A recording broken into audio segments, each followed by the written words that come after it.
अभी मुझे माँ अम्बा जी का एक चित्र दिया गया, इसलिए शायद उचित रहेगा एक बार सभा शुरू करने से पहले मेरे साथ माँ अम्बा जी की जोर से एक बार जय कहिए। माँ अम्बा जी की जय, माँ नटेश्वरी जी की जय, और गेड़ा हनुमान जी की जय। देखिए, ये गुजरात की धरती है। यहाँ से इस दुनिया के सबसे, शायद इस पूरी हमारी जो पीढ़ी है और इससे पहले की पीढ़ियाँ, उसमें शायद दुनिया की सबसे महान हस्ती आपने, गुजरात ने इस दुनिया को दी। महात्मा गांधी जी यहाँ पे जन्मे।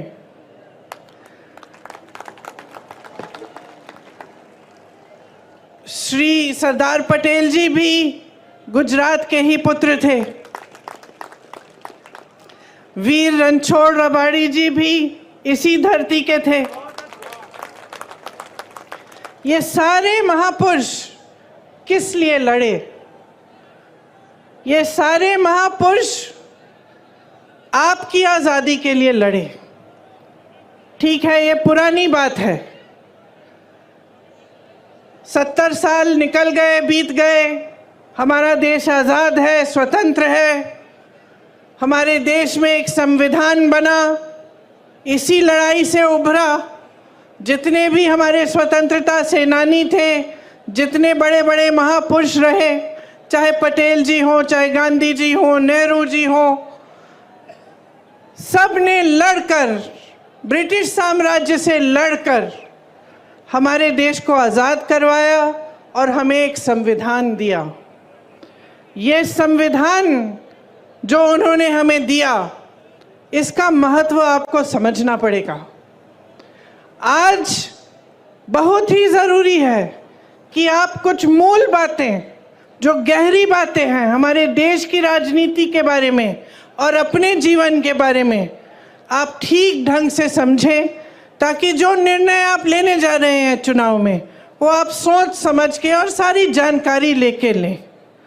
जब हम संविधान की बात करते हैं, खास इसलिए हम आज ये बात उठा रहे हैं क्योंकि भाजपा के कई नेताओं ने, जो चुनाव लड़ रहे हैं, कुछ मंत्रियों ने, देश भर में जो घूम रहे हैं, उन्होंने कहा कि अगर भाजपा फिर से जीतेगी तो संविधान बदला जाएगा।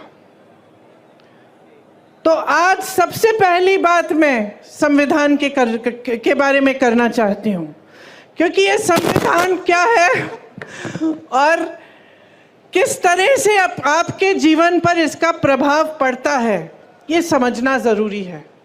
संविधान से आपको अधिकार मिलते हैं।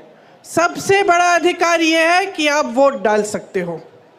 ये आपको अधिकार दिया गया है, देश के किसान को, देश के गरीब को, देश के मजदूर को और देश के प्रधानमंत्री को भी, देश के मंत्रियों को भी, देश के बड़े बड़े शख्सों को भी यही एक अधिकार मिला है। मतलब सबका एक समान अधिकार है। जितना आपकी वोट में शक्ति है, उतनी शक्ति उनके वोट में है। उनकी वोट में आपसे ज़्यादा शक्ति नहीं है। देश में जितने भी देशवासी हैं, उनका एक समान अधिकार ये वोट है। ये वोट संविधान ने दिया है आपको। आरक्षण भी संविधान ने दिए हैं आपको। तो जो आरक्षण का अधिकार है कि किसी समुदाय को या किसी जाति को अगर लगता है कि ठीक ढंग से मौके नहीं मिल रहे हैं, काफ़ी सालों से उनके साथ अत्याचार हुआ है या शोषण हुआ है, तो संविधान कहता है कि आपको कुछ अधिकार मिलने चाहिए और आपको आरक्षण मिलना चाहिए। मतलब रोज़गार मिलता है तो आपके लिए कुछ रोज़गार आरक्षित हो, ये भी संविधान आपको देता है। तो ये दो बहुत बड़ी चीज़ें हैं जो आपको संविधान द्वारा मिलती हैं। इसके साथ साथ अगर आप किसी की आलोचना करना चाहें या किसी नेता से या राजनीतिक दल से सवाल उठाना चाहें कि क्या किया है मेरे लिए, ऐसा काम आपने क्यों किया, तो आप आंदोलन भी कर सकते हैं, आप खड़े हो सकते हैं, अपनी आवाज़ उठा सकते हैं। ये भी अधिकार आपको संविधान ने दिया है। अब जब ये लोग कहते हैं कि संविधान को बदलना चाहते हैं, तो इनका क्या मतलब है?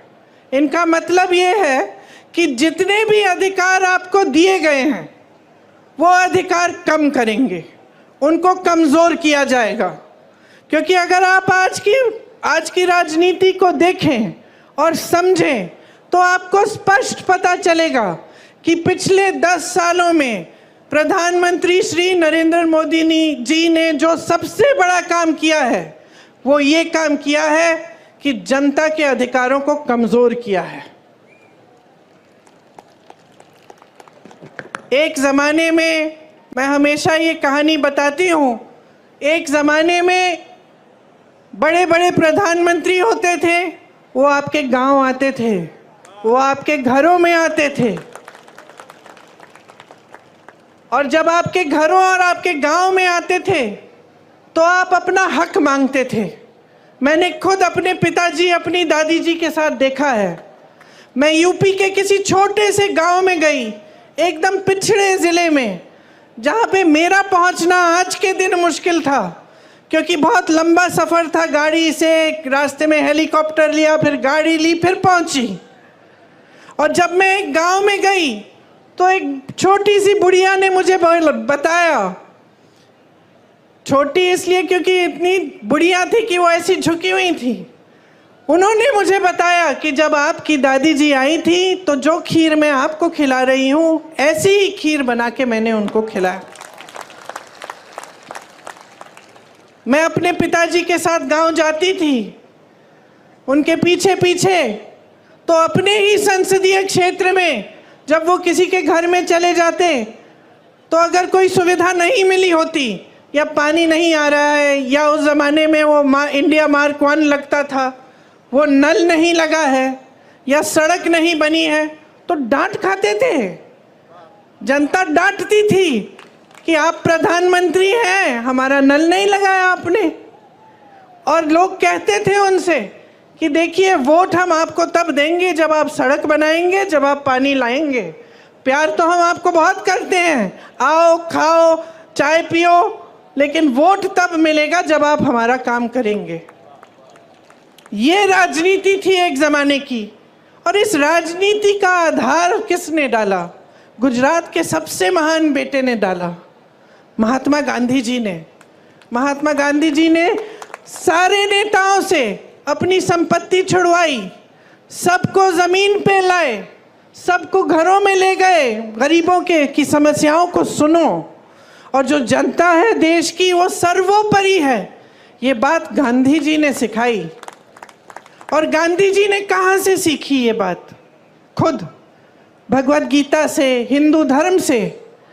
जो महान गुरु होते थे हमारे, उनसे पहले वो सारे आपके बीच आते थे, पैदल चलते थे, सुनते थे कि समस्याएं क्या हैं, कि मेरी बहनें बैठी हैं, कैसे चला रही हो अपना जीवन, महंगाई हो रही है, कुछ खरीद पा रही हो, कमाई कैसे आ रही है, घर पे जाती हो, क्या मुश्किल है जब घर पहुंचती हो काम करने के बाद खेती में। किसानों से पूछते थे, समझते थे, मजदूरों की समस्याएं समझते थे, और उसी आधार पे अपनी नीतियां बनाते थे।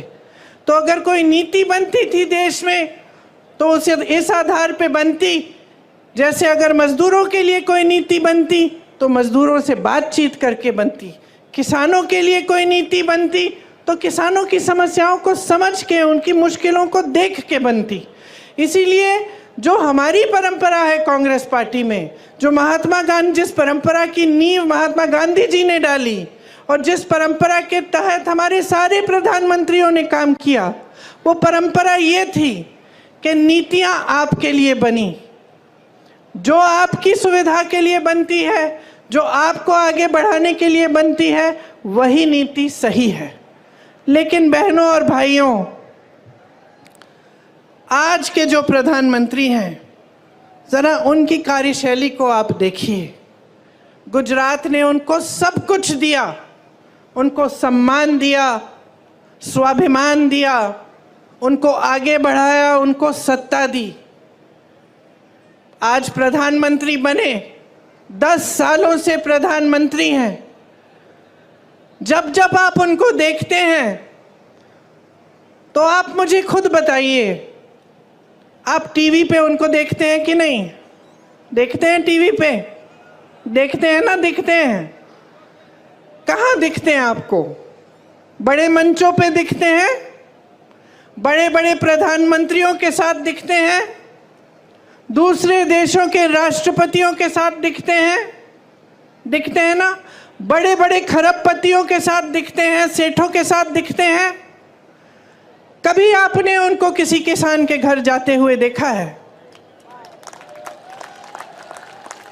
कभी आपने उनको किसी गरीब के घर में जाते हुए देखा है? मैंने यूपी में काम किया पिछले 5 सालों से। वहां पे उनका संसदीय क्षेत्र है। उनके संसदीय क्षेत्र वाराणसी में भी प्रधानमंत्री जी किसी एक गरीब के घर नहीं गए हैं। कभी नहीं पूछा है इन 10 सालों में कि भाई तुम कैसे हो। किसानों के लिए नीति बनाते हैं, किसान आंदोलन करता है। लाखों किसान 4 किलोमीटर दूर उनके घर से बैठते हैं, आंदोलन करते हैं। महीनों के लिए उनकी बिजली काटी जाती है, पानी काटा जाता है, 600 शहीद होते हैं किसान, लेकिन वो 4 किलोमीटर दूर चल के हमारे प्रधानमंत्री उनसे मिलने के लिए नहीं आते हैं। जब उनको पता चलता है कि चुनाव आ रहा है और ये किसान आंदोलन कर रहे हैं, हमें वोट नहीं मिलेगा, तब चुनाव के 2 महीने पहले वो कानून बदल देते हैं। ये है उनकी कार्यशैली। वो मेरे भाई को शहजादा बोलते हैं। मैं उनको बताना चाहती हूँ, ये शहजादे 4000 किलोमीटर पैदल चले हैं। कन्याकुमारी से कश्मीर तक आपकी समस्याओं को सुनने के लिए चले हैं। मेरी बहनों से मिले हैं, मेरे भाइयों से मिले हैं, किसानों से मिले हैं, मजदूरों से मिले हैं और सबसे प्यार से मिलकर पूछा है कि तुम्हारे दिल में क्या मुश्किलें हैं, तुम्हारे जीवन में क्या समस्याएं हैं, उनको हम हल कैसे कर सकते हैं। और एक तरफ आपके शहंशाह नरेंद्र मोदी जी महलों में रहते हैं। आपने कभी टीवी पे उनका चेहरा देखा है? एकदम साफ सुथरा सफेद कुर्ता, एक दाग नहीं है धूल का, एक बाल इधर से उधर नहीं हो रहा है। वो कैसे समझ पाएंगे आपकी मजदूरी, आपकी खेती? कैसे समझ पाएंगे? कैसे समझ पाएंगे कि आप किस दलदल में धंसे हुए हो? महंगाई से आप दब चुके हो। हर तरफ महंगाई। मेरी बहनें, मिट्टी के का तेल आज कितने का है? सब्जी खरीदने जाती हो, मिलती है क्या? तुम भाव क्या है उसका? पेट्रोल डीजल का दाम क्या है? मेरे किसान भाइयों, किस तरह से गुजारा कर रहे हो? खेती के हर सामान पे जीएसटी है, हर सामान महंगा हो चुका है। मेरी बहनें, अगर कोई त्योहार होता है, कुछ खरीदना पड़ता है, नए कपड़े, बच्चों के लिए कोई वर्दी खरीदनी पड़ती है, फीस भरनी पड़ती है, कोई बीमार पड़ जाता है, इलाज करना पड़ता है, तो क्या हालत होती है आपकी? ये मोदी जी नहीं जान सकते, क्योंकि मोदी जी अब अपने महल में बंद हैं, सत्ता से घिरे हुए हैं। उनके आसपास जितने भी लोग हैं उनसे डरते हैं, उनको कोई कुछ कहता नहीं है, और अगर कोई आवाज़ उठा भी ले तो उस आवाज़ को दबाने की कोशिश होती है। आज उनको ये नहीं पता है कि आप कितनी समस्याओं से जूझ रहे हैं। आप देखिए, यहाँ राजपूत समाज की महिलाओं का कितना अपमान किया गया। मोदी जी ने क्या किया? क्या हटाया उस प्रत्याशी को? हटाया उस प्रत्याशी को? आपकी मांग क्या थी? आपकी मांग ये थी कि हटे। आपको अपमानित किया। मोदी जी ने सुनी आपकी बात? आपकी सुनवाई हुई? मैं आपसे वादा करती हूं बहनों कि अगर हमें मौका मिला, हम देश भर में आपकी बात हम फैलाएंगे, बताएंगे, और इस तरह का अपमान आपके साथ हम नहीं होने देंगे। आज मेरी बहनों, जहां जहां महिलाओं का अपमान किया गया है, वहां मोदी जी की सरकार ने जिन्होंने अपमान किया, जो अत्याचार कर रहे हैं, उनका साथ दिया है, उनके पक्ष में खड़ी हुई है इनकी सरकार, आपके पक्ष में नहीं। हाथरस में महिला के साथ अत्याचार हुआ, उसको जला के मार डाला। भाजपा की सरकार ने उनको बचाया जिसने अत्याचार किया था। उन्नाव में हुआ, मैं उस महिला के घर गई, कोई ऐसा अत्याचार नहीं था जो उसके परिवार पे नहीं बरसाया गया, क्योंकि उस महिला ने आवाज उठाई। उसके साथ अत्याचार करने वाला एक भाजपा के प्रधान का रिश्तेदार था। उस महिला ने, नौजवान थी, आवाज उठाई, कचहरी में गई केस डालने। जहां वो अपमान हुआ था वहां केस नहीं डाला गया तो अगले जिले में चली गई, वहां से डाला। रोज सुबह अकेली जाती थी 6 बजे ट्रेन लेकर अगले जिले में, वहां पे कचहरी में जाती थी अपने केस की सुनवाई के लिए। एक दिन जब वापस आ रही थी तो उसको जलाकर मार डाला। 1 किलोमीटर जलते हुए चली, कोई आया नहीं मदद करने के लिए, पुलिस नहीं आई, कोई नहीं आया। जब मैं उसके घर गई तो उसके पिताजी ने मुझे बताया कि क्योंकि उसने आवाज उठाई थी, उसके भाइयों को पीटा गया था, उसके पिताजी को पीटा गया था, पिताजी के खेत जला डाले थे, लेकिन सरकार से कोई मदद नहीं मिली। मोदी जी ने कोई मदद नहीं की। हमारी बड़ी बड़ी ओलंपिक की मेडलिस्ट महिलाएं जो लड़ी, देश के लिए मेडल लाई, जब मेडल लाई तो मोदी जी ने उनके साथ फोटो खिंचवाई और सारे अखबारों में लिखा था कि देखिए मोदी जी है तो मुमकिन है, मोदी जी की वजह से ये मेडल लेके घर आई हैं। जब वही महिला सड़क पे उतरी क्योंकि उसके साथ अत्याचार हुआ था, मोदी जी ने उनकी मदद नहीं की। उस महिला ने, उसकी आंखों में आंसू थे जब उसने मुझे बताया कि दीदी मैंने सोचा था कि मैंने इतना बड़ा काम किया है, देश के लिए मेडल लाई हूँ, अगर मैं यहाँ पे बैठ के मांग करूँगी तो ज़रूर मेरे साथ न्याय मिलेगा, मुझे न्याय मिलेगा। लेकिन उसे न्याय नहीं मिला। आपको मालूम है क्या तोहफा मिला उसको, जिसने उस पर अत्याचार किया? आज उसका बेटा भाजपा के टिकट पे खड़ा है। जिस तरह से जिसने यहाँ पे आपकी महिलाओं का अपमान किया, उसके बेटे को टिकट दिया, उसी तरह से उत्तर प्रदेश में इसके बेटे को भी टिकट दिया। ये है नरेंद्र मोदी जी की सरकार की असलियत। और जैसे मैंने कहा, घिरे हुए हैं सत्ता से, अब आपको नहीं पहचानते, आपको नहीं जानते। बताइए, अगर गुजरात की जनता से कटे नहीं होते तो यहाँ से चुनाव क्यों नहीं लड़ रहे हैं?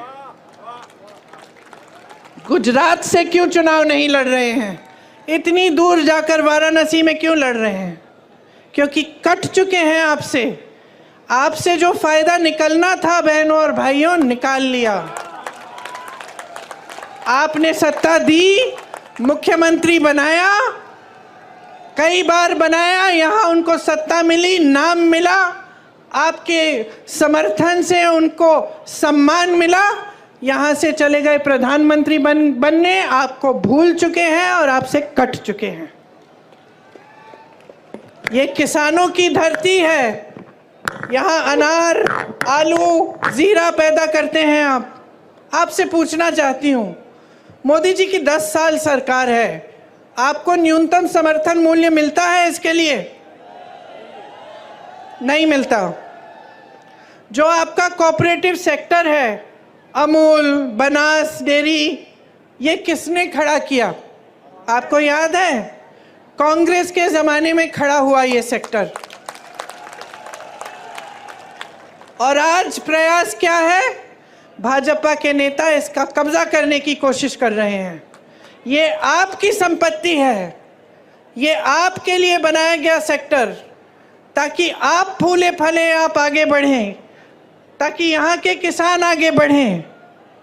भावनगर में गौचरों की ज़मीन पर भी इनके नेताओं ने कब्जा किया है।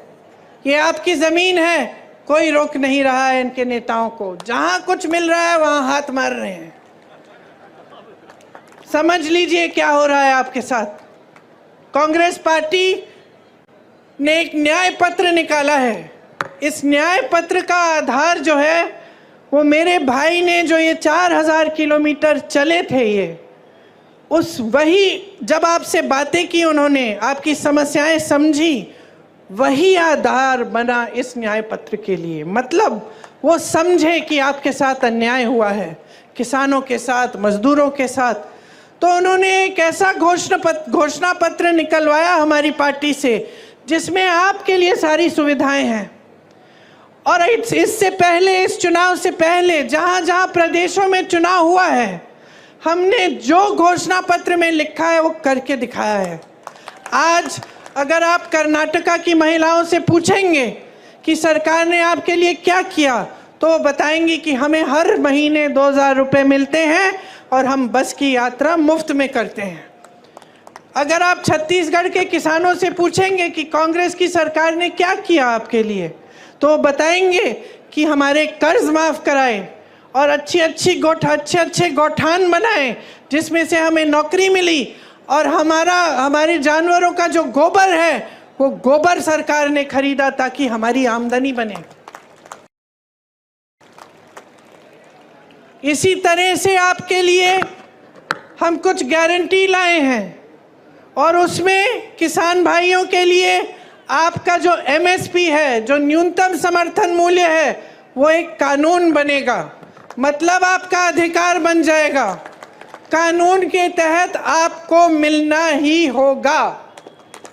ऐसा हो ही नहीं पाएगा कि जो आप यहाँ पे आलू उगाते हैं, जीरा उगाते हैं, उसका न्यूनतम समर्थन मूल्य आपको मिले ना। आपके कर्ज माफ के लिए एक स्थायी आयोग बनेगा जिसके तहत जब भी आप कर्ज में अगर आप डूब रहे हैं और आपको मदद की ज़रूरत है, आप उस आयोग में जा पाएंगे और आपके कर्ज की माफ़ी की बात होगी और उसकी समस्या हल होगी। खेती के सारे सामानों पे आज GST दे रहे हो, हमारी गारंटी है कि खेती के सारे सामानों से हम GST हटा देंगे। आपके फसल का नुकसान होता है, भुगतान मिलता है? नहीं मिलता है, मोदी जी नहीं देते भुगतान। हम कह रहे हैं कि जब फसल का नुकसान होगा तो 30 दिन के अंदर अंदर आपको भुगतान मिलेगा। भूमिहीनों को जमीन मिलेगी और हर जगह पूरे देश भर में न्यूनतम मजदूरी 400 रुपए की होगी। मतलब 400 रुपए से कम मजदूरी के पैसे आपको कोई नहीं दे पाएगा। अगर देगा तो कानून का उल्लंघन करेगा। मेरी बहनें, मैंने महंगाई की बात की, मैं जानती हूँ और समझती हूँ कि आप पर कितना बोझ है। जो समाज है उसका बोझ भी आप उठाती हो, समाज की परवरिश भी आप करती हो। जब अपने बच्चों को बड़ा करती हो, मेहनत से उनकी हर चीज़ देखती हो, बच्चा बीमार पड़ता है उसका इलाज, बुखार होता है उसकी देखभाल, खाना खाया कि नहीं खाया, पढ़ाई की कि नहीं की, स्कूल जा रहा है ठीक से कि नहीं जा रहा है, ये सारे काम आप करते हो अपनी नौकरी या अपने रोज़गार या अपनी खेती के अलावा। तो आप बाहर जाती हो, काम करती हो, घर आती हो और काम करती हो। इसीलिए आपके लिए हमने सोचा है कि जो परिवार की सबसे बड़ी महिला है उसको हमारी सरकार 8,500 रुपये हर महीने दिलवाएगी। ये पैसे सीधे आपके खाते में जाएंगे, मतलब कि 1 साल में आपको 1 लाख रुपए मिलेंगे। और 50% जितने भी सरकारी नौकरियां हैं उसमें से 50% महिलाओं के लिए आरक्षित रहेंगी। पहले के आरक्षण है उसी के तहत। तो ये हमने आपके लिए सोचा है। और आंगनवाड़ी, आशा बहुएं और जो मिड डे मील्स में महिलाएं काम करती हैं, केंद्र का जो योगदान है आपके मानदेय के लिए वो बढ़ाया जाएगा, दुगना किया जाएगा ताकि आपका मानदेय बढ़ जाए। तो सबके लिए हमने कुछ सोचा है, क्योंकि देखिए आज के ज़माने में आप जब मेहनत करके अपने बच्चों की परवरिश करते हैं तो आपके सामने अन्य मुश्किलें आती हैं। आप बड़ा करते हैं बच्चों को, आपके यहाँ अगर गांव में पाठशाला है या कोई सुविधा है ठीक है, लेकिन उसके बाद जब उनको यूनिवर्सिटी जाना होता है, विश्वविद्यालय में जाना होता है, तो नई मुश्किल खड़ी होती है, क्योंकि फीस भरनी पड़ती है। किस तरह से वो पढ़ाई ख़त्म करेंगे? यहाँ गुजरात में ज़्यादातर प्राइवेट विश्वविद्यालय खुले जा रहे हैं, बड़ी बड़ी फीस है। जितने भी माँ बाप हैं, चाहे कितने भी गरीब हो, चाहे किसान हो, मजदूर हो, कुछ भी हो, आज के दिन सब चाहते हैं कि हमारा बच्चा शिक्षित हो ताकि उसको अच्छा रोज़गार मिले। सही बात है कि नहीं? और आप किसी भी हालत में कैसे भी कर्ज लेकर, मजदूरी करके, कॉन्ट्रैक्ट पे नौकरी करके आप कमाते हैं, इसीलिए कि आपके बच्चों की परवरिश हो और वो बड़े हो के शिक्षित हो और उनको नौकरी मिले। ये सही बात है कि नहीं? अब आपने शिक्षित कर दिया, किसी न किसी तरह से आपने कर्ज लेकर बच्चे को शिक्षित कर दिया। बच्चा परीक्षा देने जाता है भर्ती के लिए, और आज क्या हो रहा है? पूरे देश भर में पेपर लीक हो जाते हैं। पेपर लीक हो जाते हैं। जो फीस आपने ट्यूशन के लिए भरी है, जितनी मेहनत बच्चे ने की है, सारी ऐसे ही गवाई जाती है। उसको पता नहीं होता कि फिर से पेपर देना है, शायद उसमें भी लीक हो जाए। कितने साल इंतज़ार करना पड़ेगा, या कुछ महीनों बाद फिर से इम्तिहान देना पड़ेगा। मानसिक तनाव होता है, कुछ पता नहीं होता कि भविष्य में नौकरी मिलेगी नहीं मिलेगी।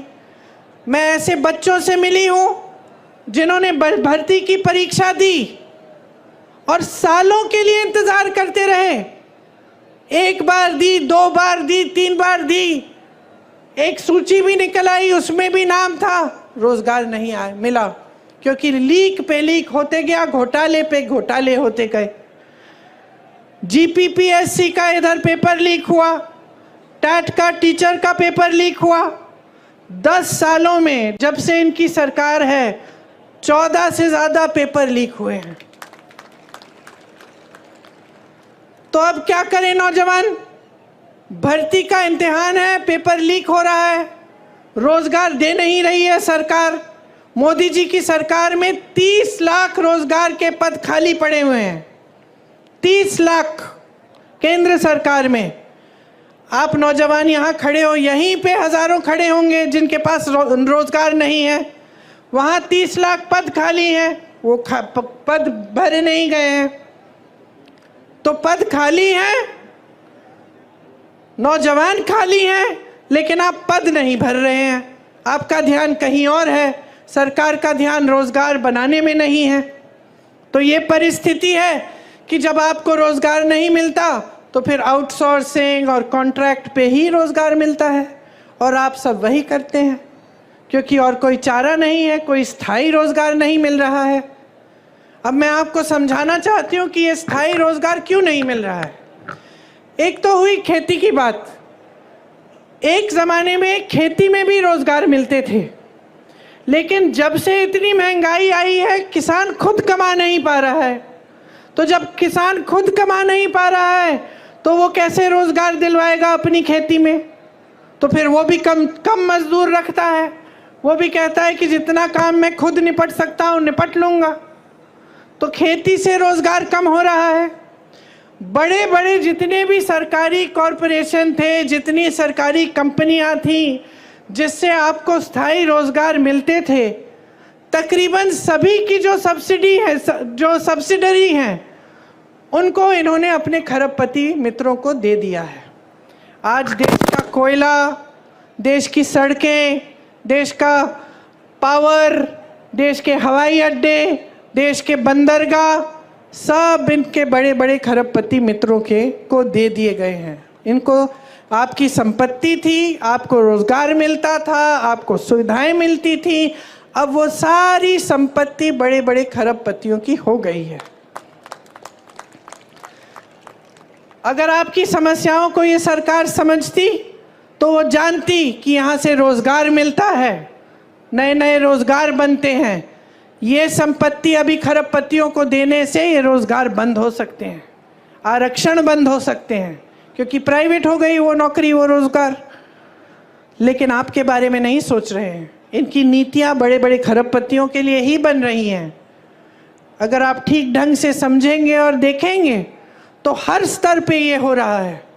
मैं रोज़गार की बात कर रही थी, एक और जगह थी जहाँ से रोजगार बनते थे, जो छोटे छोटे इंडस्ट्री, मध्यम साइज की इंडस्ट्री है, जो कोई मैन्युफैक्चरिंग करा रहा है, किसी ने अपना बिजनेस खोला है, किसी की दुकान है, उससे भी रोजगार मिलता था। लेकिन उसको इतने संकट में डाल दिया है नरेंद्र मोदी जी की नीतियों ने। नोटबंदी लाए पहले, उससे जितने भी छोटे और मध्यम के वर्ग के बिजनेस थे वो सारे, उनकी कमर टूटी। उसके बाद जीएसटी लाए और मुश्किलों में डाला, तो वहाँ से भी रोजगार बंद हो गए। तो स्थिति ये है आज देश में कि 10 सालों में रोजगार बनाने का काम नहीं किया गया है। इसीलिए आज आप इस परिस्थिति में हैं कि आज देश में 45 सालों में सबसे ज़्यादा बेरोजगारी आज है। आज 70 करोड़ नौजवान हमारे देश में बेरोजगार हैं। और जहाँ जहाँ अच्छी अच्छी स्कीमें थी या अच्छे अच्छे रोजगार थे, जैसे आपने देखा है सेना में था, उसको भी इन्होंने 5 सालों के लिए करके अग्निवीर जैसी स्कीम लाके उसको भी ख़त्म कर दिया। अब कोई जाना नहीं चाहता है, सेना में भर्ती नहीं होना चाहता, क्योंकि कहता है कि 5 साल बाद घर आ जाऊंगा फिर बेरोजगार होऊंगा। तो ये परिस्थिति है। सारी नीतियां बड़े खरबपतियों के लिए बन रही हैं। जो 30 लाख रोजगार जो खाली हैं, जो पद खाली हैं, हम कह रहे हैं हम उन सबको भरेंगे जब हमारी सरकार आई है। ये कांग्रेस पार्टी की गारंटी है। मैं नौजवानों को यहाँ खड़े हुए देख रही हूँ। अगर और जब आप स्नातक पास होंगे तो आपके लिए एक अप्रेंटिसशिप का प्रोग्राम लाएंगे हम। अप्रेंटिसशिप मतलब आपने देखा और सुना होगा कि जो अमीर लोग हैं, इनके बच्चे जब पढ़ाई ख़त्म करते हैं तो स्थायी रोज़गार मिलने से पहले उनको एक अप्रेंटिसशिप में डाला जाता है, जिसको इंटर्नशिप कह लीजिए, लेकिन उसमें वो कमाते हैं। तो हम आपके लिए ऐसी अप्रेंटिसशिप लाएंगे जो आज तक गरीब बच्चों के लिए उपलब्ध नहीं थी, जिसमें आप जब स्नातक पास होंगे आपको भी एक अप्रेंटिसशिप के प्रोग्राम में डाला जाएगा और आपको 1 लाख रुपए सालाना आप उससे कमा पाएंगे। आपके लिए 50,000 करोड़ रुपए का एक फंड बनेगा, जिससे अगर आप छोटे कारोबार अपने शुरू करना चाहेंगे आपको लोन मिलेगा और आप वो लोन लेके, आप वो पैसे लेके आप वो कारोबार शुरू कर सकेंगे। ये सिर्फ आपके लिए होगा, इसलिए ब्याज बहुत कम होगा इसका, क्योंकि हमारा प्रयास रहेगा कि हम छोटे और मध्यम बिजनेसों को खूब समर्थन दें ताकि खूब रोजगार बने और आप अपने कारोबार को, अपने बिजनेस को आगे बढ़ा पाएं। जहां तक महिलाओं की बात की, मैंने आपको ये भी बताना चाहती हूँ बहनें कि 25 लाख रुपए तक जितना भी इलाज है पूरे परिवार का, चाहे कोई भी सुविधा हो स्वास्थ्य की, वो आपको मुफ्त में मिलेगी। ये स्कीम हमने राजस्थान में लागू की और वहाँ इस स्कीम की बहुत चर्चा हुई क्योंकि लोग बहुत खुश थे। लोगों ने हार्ट ऑपरेशन कराए इस स्कीम के तहत बगैर 1 रुपया दिए। तो बहुत अच्छी स्कीम है, हम देश भर में इसे लागू करना चाहते हैं। हम देखिए आपके लिए ऐसा काम करना चाहते हैं ताकि पूरे देश का विकास हो, आपका विकास हो बहनें, किसानों का हो, सबका एक साथ विकास हो। क्योंकि हमारे संविधान में लिखा है कि सबको समान दृष्टि से देखना है और ये जो समानता है ये हमारे संविधान की देन है। आज प्रधानमंत्री जी कहते हैं कि जो इस देश में समानता चाहता है वो संविधान के विरोध है। तो आप सोचिए कि इन्होंने हर चीज को घुमाकर उल्टा कर दिया है। संविधान आपके लिए बना, आप सबको समान अधिकार देने के लिए बना। आज देश के प्रधानमंत्री खुद आपके सामने खड़े होकर कहते हैं कि जो समानता के लिए लड़ रहा है वो संविधान का विरोध कर रहा है। तो आप सोचिए कैसी कैसी गलत बातें आपको बताई जाती हैं और काम इनके कैसे हैं। आपको जल, जंगल और जमीन पे अधिकार दिए गए थे, संविधान ने दिए, कांग्रेस की सरकारों ने दिए। उन सब अधिकारों को कमजोर करने का काम इन्होंने किया है। पहले SC, ST, OBC और रिटायर्ड फौजियों को जमीन के पट्टे मिलते थे। आज मैं आपसे पूछना चाहती हूं, भाजपा की सरकार रही है 10 सालों से, आपको क्या पट्टे मिलते हैं? जैसे मैंने आपको कहा, तमाम सरकारी कंपनियों को प्राइवेट बनाने का काम किया है। इससे आरक्षण खत्म होते हैं, फिर से आपके अधिकार कमजोर होते हैं। सरकारी विश्वविद्यालयों में आपको अच्छी शिक्षा मिलती थी कम फीस में। जब प्राइवेट इतने सारे बनाते हैं और सरकारी विश्वविद्यालयों को कमजोर करते हैं, तो भी ये काम करते हैं कि आरक्षण भी कम होंगे और फीस भी ज़्यादा होगी।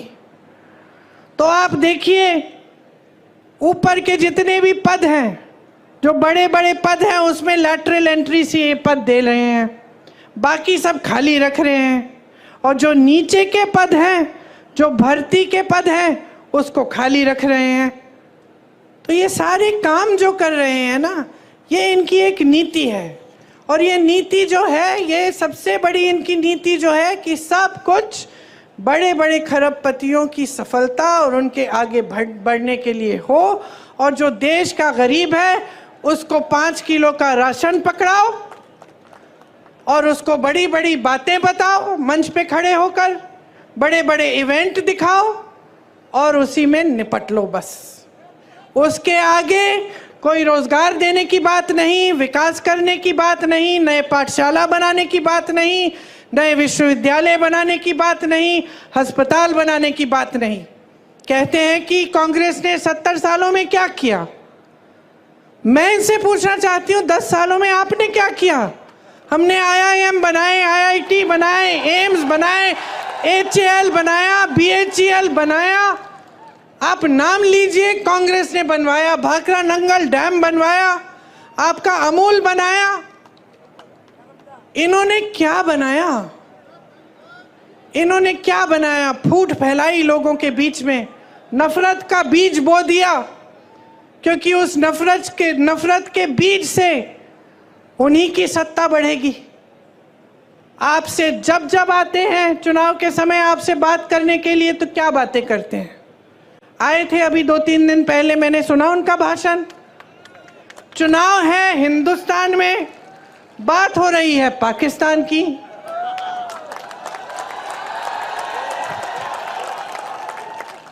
आपको बताया जा रहा है कि सावधान रहो, कांग्रेस एक एक्सरे की मशीन लाएगी और एक्सरे की मशीन से आपके घरों में घुस के आपके मंगलसूत्र छीनेगी, आपका सोना चुराएगी, ये कहा जा रहा है। देश के प्रधानमंत्री हैं, इतनी स्तरविहीन बातें। आपने देश का प्रधानमंत्री चुना ताकि देश का सम्मान रखें, पूरा देश देखे कि ये हमारे प्रधानमंत्री हैं, ये अच्छी सुलझी हुई बातें करते हैं, सभ्य बातें करते हैं, क्योंकि यही हमारी देश की सभ्यता रही है। हम अपने बड़ों को देखते हैं और हम कहते हैं कि देखिए कितने सभ्य हैं, आदर देते हैं। लेकिन अब हमारे प्रधानमंत्री आपके सामने झूठ तो बहुत बोलते हैं, लेकिन अब तो फिजूल की बातें करने लग गए हैं। पहले झूठ तक सीमित था, अब अजीब अजीब सी बातें। आपकी 2 भैंसें हैं तो कांग्रेस 1 भैंस चुरा लेगी।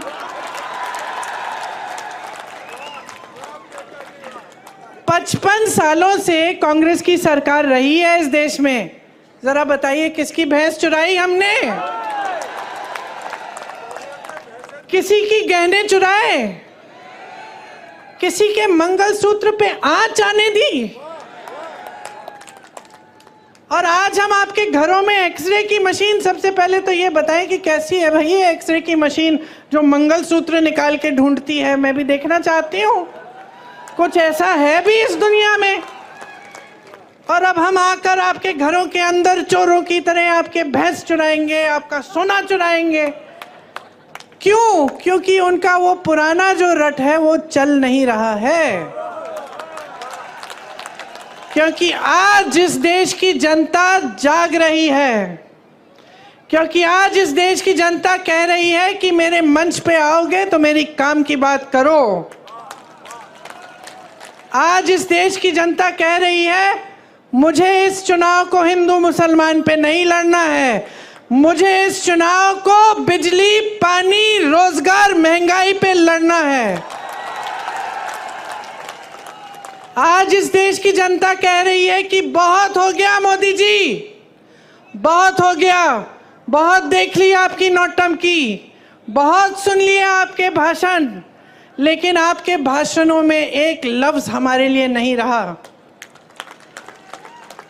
आज देश की जनता कह रही है कि मोदी जी हमें बताइए, 10 साल से हमने आपको पूरी सत्ता दी, उस सत्ता का क्या किया आपने?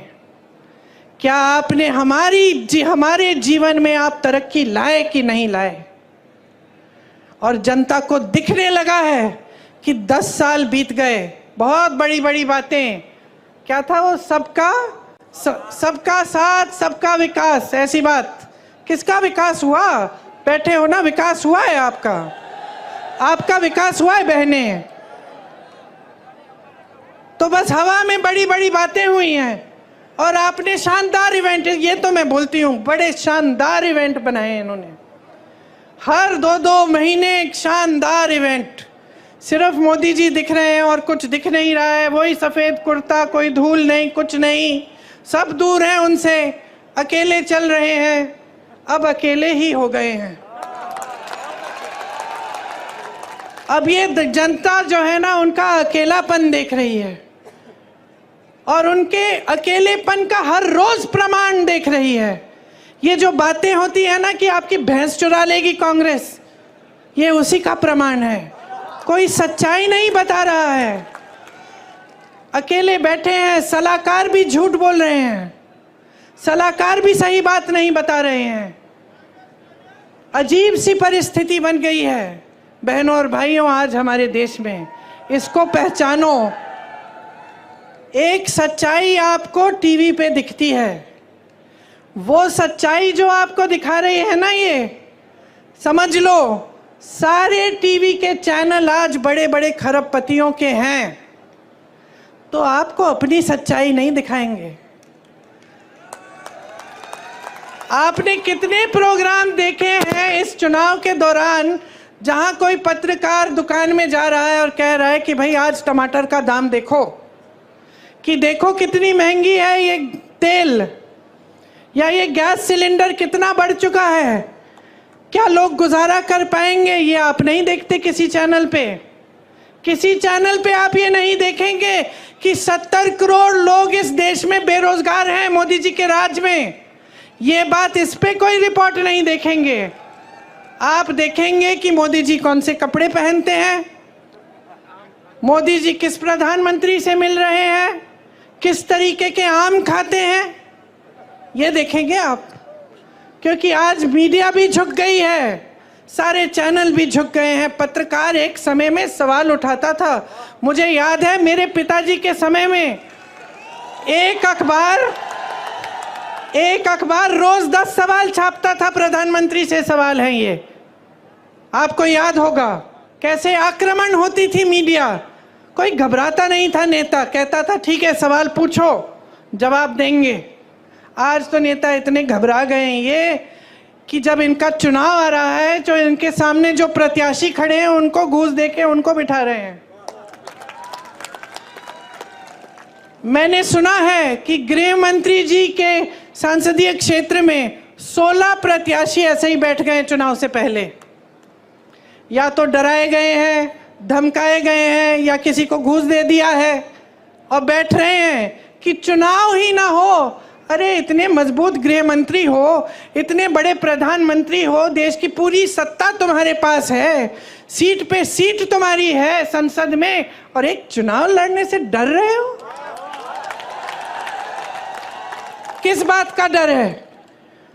खड़ा करिए 100 प्रत्याशियों को, हराइए उनको। यही तो चुनाव होता है, यही तो लोकतंत्र होता है। मंच पे खड़े होकर लोगों को झूठ बोलना नहीं होता है। मंच पे खड़े होकर लोगों को गुमराह करना या लोगों के जज्बातों को उभारना ताकि तुम्हें वोट मिल जाए, तुम सत्ता में रहो, तुम्हारे बच्चे फूले फलें और जनता खाई में रहे, ये लोकतंत्र नहीं है। तो मैं यहां किस लिए आई हूं? मैं यहां इसलिए आई हूं कि आपको मैं बताऊं कि आप इन नेताओं को जवाबदेही बनाओ, वो पुरानी परंपरा वापस लाओ, वो पुरानी परंपरा वापस लाओ सरदार पटेल जी की, महात्मा गांधी जी की, जिसमें नेता जनता को पूजता है, जनता को भगवान मानता है, जनता को डराता धमकाता नहीं है, जनता को खाई में नहीं छोड़ता, जनता के आंसू पोंछता है, उसकी नई नई समस्याएं पैदा नहीं करता ताकि और आंसू बहाए। समझ लीजिए, जो संविधान ने आपको दिया है, जो वोट का अधिकार है, वो एक बहुत बड़ा औजार है आपका। हल्के में मत लीजिए इस औजार को। आज भाजपा ने एक और काम किया है, बड़ा काम। अपनी पार्टी को सबसे धनवान पार्टी बनाया है पूरी दुनिया में। आज पूरी दुनिया में सबसे पैसे वाली पार्टी कौन सी है? एक रिपोर्ट आई है, मुझे मालूम नहीं कि कितनी सही है, लेकिन लगभग मुझे लगता है कि सही होगी। 60,000 करोड़ रुपए इन्होंने खर्चे हैं। किस पे? आपके नालों को ठीक करने के लिए नहीं, आपकी टूटियों में पानी लाने के लिए नहीं, आपकी सड़कों की मरम्मत में नहीं, आपके कारोबार में नहीं, आपकी खेती को ठीक करने में नहीं, ये जीएसटी हटाने में नहीं, अपनी पार्टी के लिए, अपनी पार्टी को मजबूत बनाने के लिए बड़ी बड़ी इमारतें बनाई हैं हर जिले में। इनके जो ऑफिस हैं इतने बड़ी बड़ी इमारतें, सबको थोड़ा थोड़ा वेतन दे रहे हैं जो भी उनके लिए काम कर रहा है, उनकी पार्टी के लिए। कोई मुफ्त में नहीं करता। यहाँ हमारे बेचारे सेवा दल के जो कार्यकर्ता हैं और जो कांग्रेस के कार्यकर्ता हैं,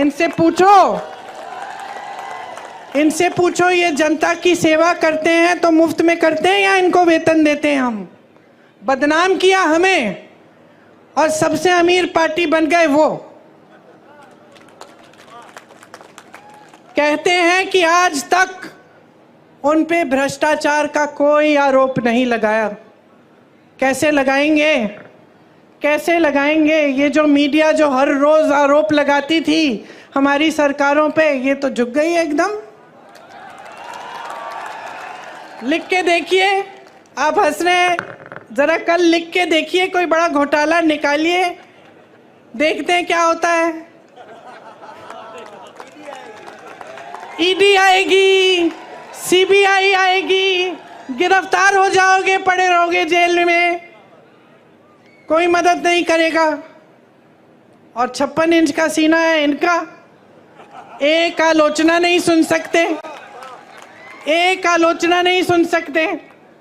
बड़प्पन तो उसमें होता है जो दुनिया भर की आलोचना सुन सकता है लेकिन काम करते रहता है।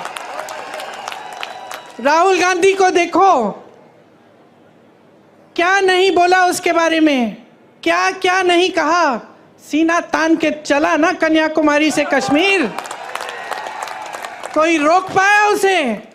मणिपुर से मुंबई तक चला, कोई रोक पाया उसे? नहीं रोक पाया, क्योंकि सच्चाई लेके चला अपने दिल में, क्योंकि इस देश के सत्य को ढूंढने निकला। झूठों से भरपूर भाषण और राजनीति नहीं की उसने।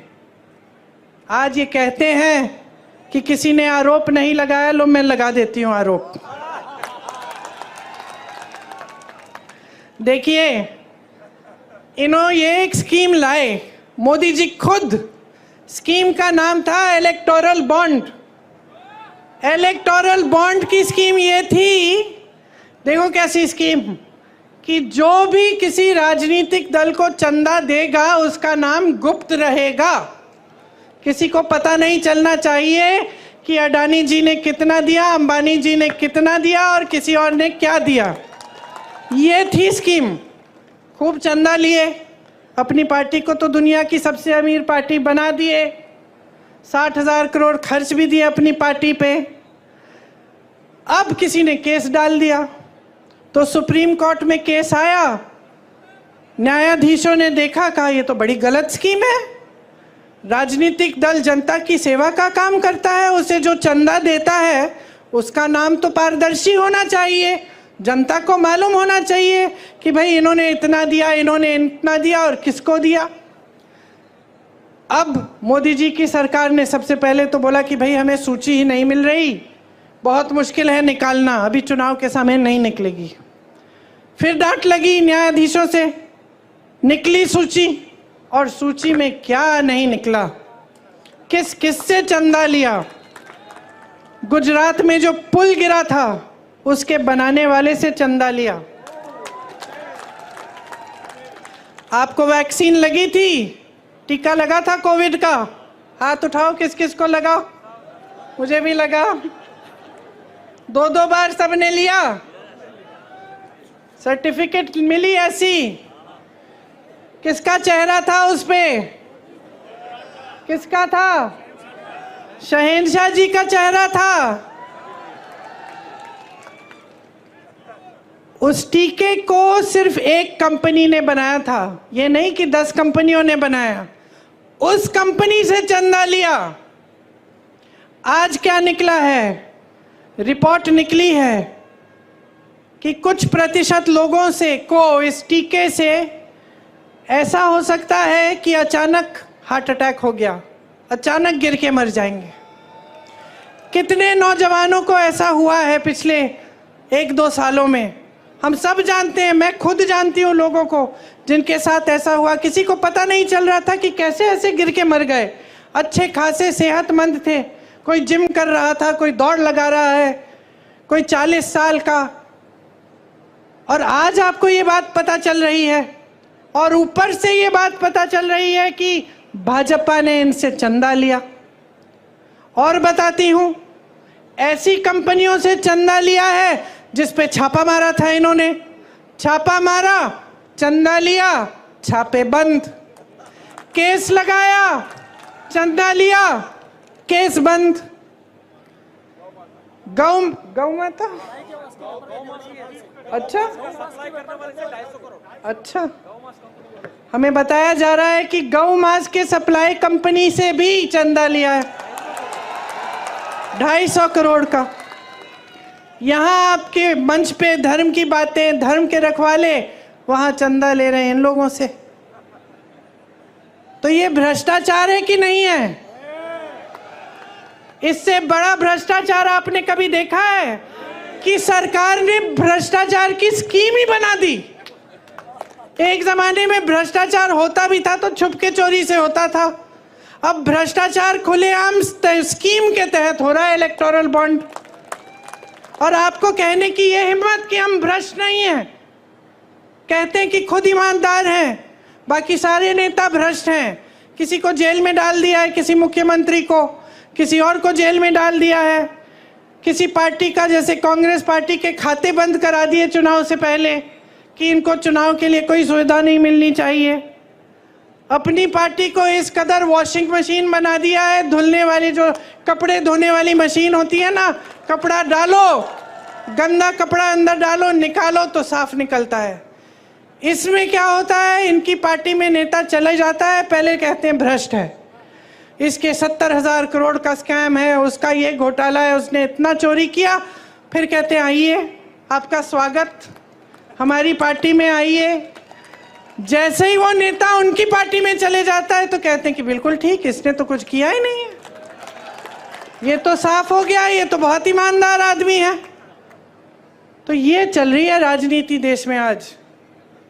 चुनाव लड़ने की हिम्मत नहीं हो रही है, लोगों को बिठाया जा रहा है, पैसे खिलाए जा रहे हैं प्रत्याशियों को, मुख्यमंत्रियों को जेल में डाला जा रहा है। तो अब देखिए, आप पर निर्भर है आपका भविष्य। आपको लगता होगा कि ये जो बड़े बड़े नेता मंच पे बैठते हैं ये हमारा भविष्य तय करते हैं। कुछ हद तक ये बात सही है, लेकिन सिर्फ कुछ हद तक। सच्चाई ये है कि आप अपना भविष्य तय करते हो। आपका भविष्य आपके हाथों में है। मेरी बहनें, आप जब वोट डालने जाती हो ना, तो 5 सालों के लिए आपके जीवन में क्या होने वाला है इसका आप ये तय करने जाती हो कि आपके गांव में, आपके परिवार में तरक्की आएगी कि नहीं, इसलिए अपना वोट डालती हो। तो इसको हल्के में बिल्कुल नहीं लेना है। सब पढ़ो, सुनो, जानकारी लो, नेताओं की बातें सुनो।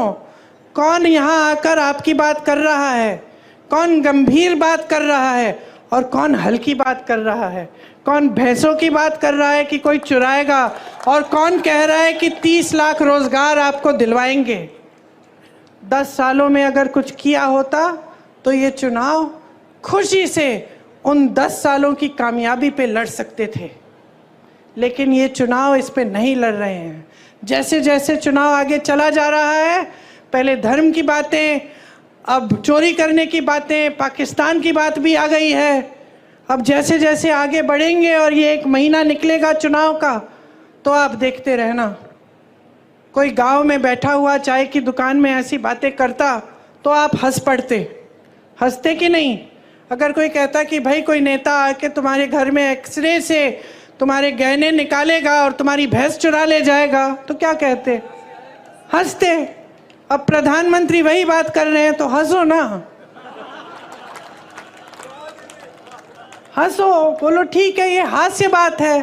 प्रधानमंत्री जी हल्की बात कर रहे हैं, हमें अपनी काम की बात सुननी है। और इन नेताओं को मजबूर करो, हमारी तरह मजबूर करो सब नेताओं को, चाहे वो कांग्रेस के हों, भाजपा के हों, किसी भी पार्टी के हों, मजबूर करो कि चुनाव में आपके सामने आए तो आपकी बात करें। इधर उधर की बात जो करता है उसको पहचान लो और अच्छी तरह से अपनी परिस्थितियों को पहचानो। कोई ऐसी सच्चाई नहीं है इस देश में जो टीवी पे ही दिखती है। बड़े बड़े इवेंट, महल, बहुत तरक्की हो रही है, बड़े बड़े लोग महलों में अपनी शादियां करा रहे हैं, उनके लिए एयरपोर्ट भी इंटरनेशनल एक दिन में होए जा रहा है। तुम्हारे लिए यहाँ एयरपोर्ट ही नहीं है। समझ लो सच्चाई क्या है। सच्चाई तुम्हारा जीवन है। ये जीवन जो तुम जी रहे हो, ये जो रोज सुबह उठ के रोजगार ढूंढने निकलते हो, कुछ नहीं मिलता। दुकान जाते हो कुछ खरीदने के लिए, आधी चीजें छोड़ के वापस घर आ जाते हो। ये है तुम्हारी जीवन की असलियत। खेती कर रहे हो, मजदूरी कर रहे हो, मेहनत कर रहे हो, पसीना बहा रहे हो, लेकिन कुछ कमा नहीं पा रहे हो। जो कमा रहे हो जा रहा है महंगाई की वजह से। ये है आपकी सच्चाई। इस सच्चाई के आधार पर अपना वोट दो। इस सच्चाई के आधार पर, जिस सच्चाई को आप अपने अनुभव से जानते हो, जिस सच्चाई को आप, अपनी बहनें, आपके बच्चे जो जी रहे हैं, जब बच्चे को खाना नहीं दे पा रहे हो, वो भूखा सो रहा है, वो सच्चाई है। जब बहन बीमार है, इलाज के लिए दवाई नहीं खरीद पा रही है, रो रही है, दर्द हो रहा है, रो रही है, ये सच्चाई है। जब बच्चा होने वाला है, अस्पताल इतनी दूर है कि पहुंच नहीं पा रही है, ये सच्चाई है। ये जो 1100 रुपए 1200 का सिलेंडर आप खरीद रहे हो, ये सच्चाई है। समझ लो कि अगर अपनी सच्चाई आज नहीं पहचानोगे और इस सच्चाई के आधार पर अपना वोट नहीं डालोगे, तो ये देश इसी तरह आगे बढ़ेगा जिस तरह से पिछले 10 सालों में आपने देखा है। क्या है कि कहीं नहीं जा रहा है। सिर्फ बड़े लोग और बड़े होते चले जा रहे हैं, सिर्फ अमीर लोग और अमीर होते चले जा रहे हैं। सारी सुविधाएं इनको, आपके लिए कुछ नहीं। टैक्स भी आप ज्यादा भर रहे हैं इनसे। आपका टैक्स बढ़ाया जाता है, जीएसटी लगाया जाता है, उनका टैक्स बढ़ाया नहीं जाता है। 16 लाख करोड़ रुपए उनके कर्ज माफ होते हैं। किसके बैंक से? मोदी जी का बैंक है घर में, मोदी जी का बैंक है, आपका बैंक है। सरकारी बैंकों से 16 लाख करोड़ 22 उद्योगपतियों को माफ किए, और यहाँ किसान रो रहा है, आत्महत्या कर रहा है 10,000 रुपए के लिए, और आपने उसको 1 रुपया माफ नहीं किया। मैं एक किसान के घर गई उत्तर प्रदेश में, ललितपुर में। वो खाद की लाइन में खड़े खड़े गिर के मर गया। खाया नहीं था दिनों से। सोचा कि चलो खाद मिल जाएगी, कुछ हो जाएगा काम।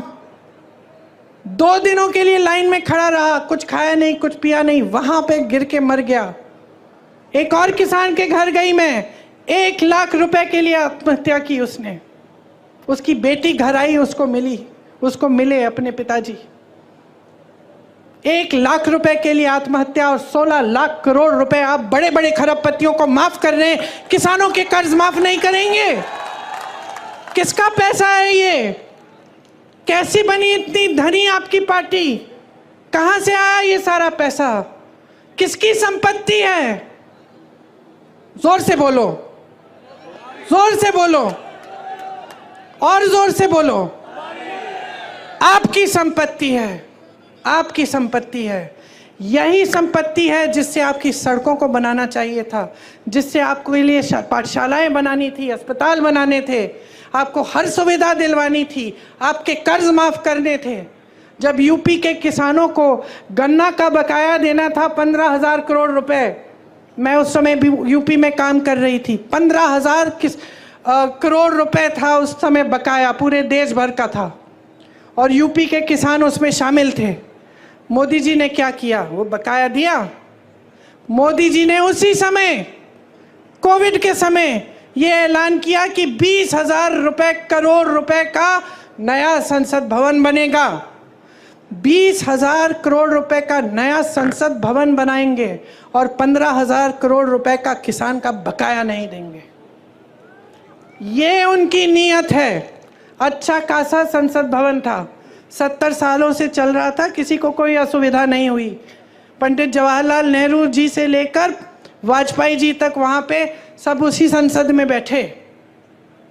अब बदलने की ज़रूरत क्या है भाई?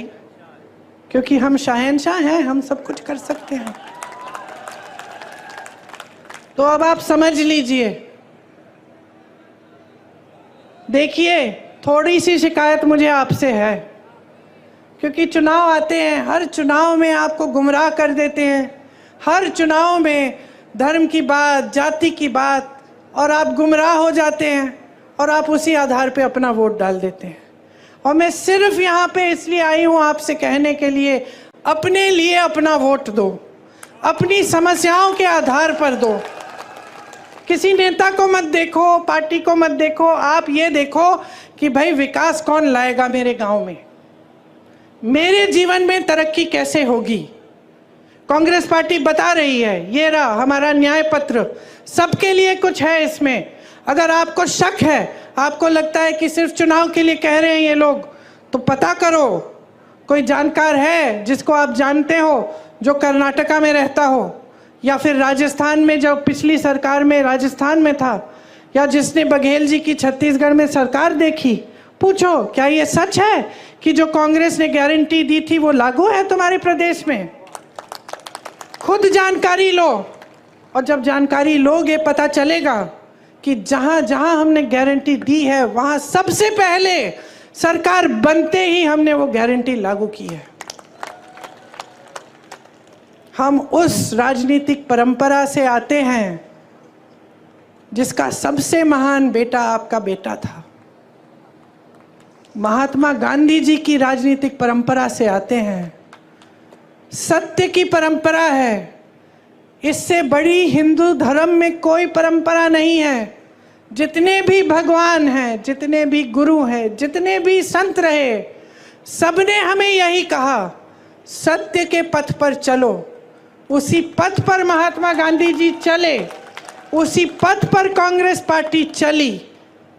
हाँ, हो सकता है कि कहीं कभी 55 साल सरकार रही कि कुछ गलतियां हुई, लेकिन उसमें भी सुधार लाए। आज हम एक नई चेतना के साथ आपके सामने आए हैं, क्योंकि हम देख रहे हैं कि जो देश में हो रहा है वो गलत है। हम चाहते हैं कि वो पुरानी परंपरा, हमारी सत्य की परंपरा, सेवा की परंपरा, आपके प्रति हर नेता को समर्पित करने की परंपरा आज फिर से देश में लागू हो। तो मैं बहुत लंबी बातें कर चुकी हूँ। आशा है आप, मैं जानती हूँ आपने बहुत ध्यान से सुना, लेकिन आशा है कि जिस दिन आप वोट डालने जाएंगे, कहाँ है मेरी बहन, आइए,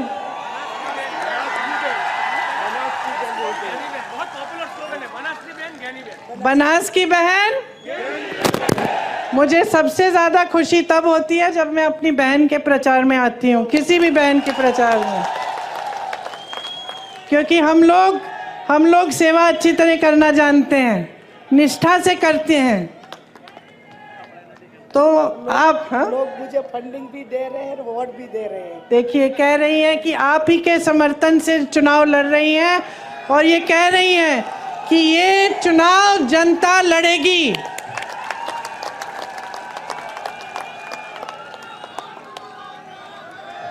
मैं भी इन्हीं के साथ हूं।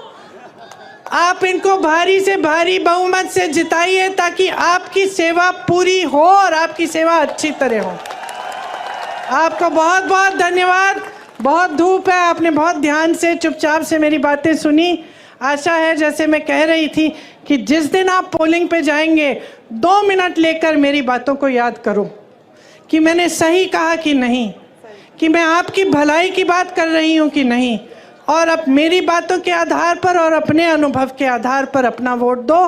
मेरी बहन को खूब भारी बहुमत से जिताओ। जय हिंद।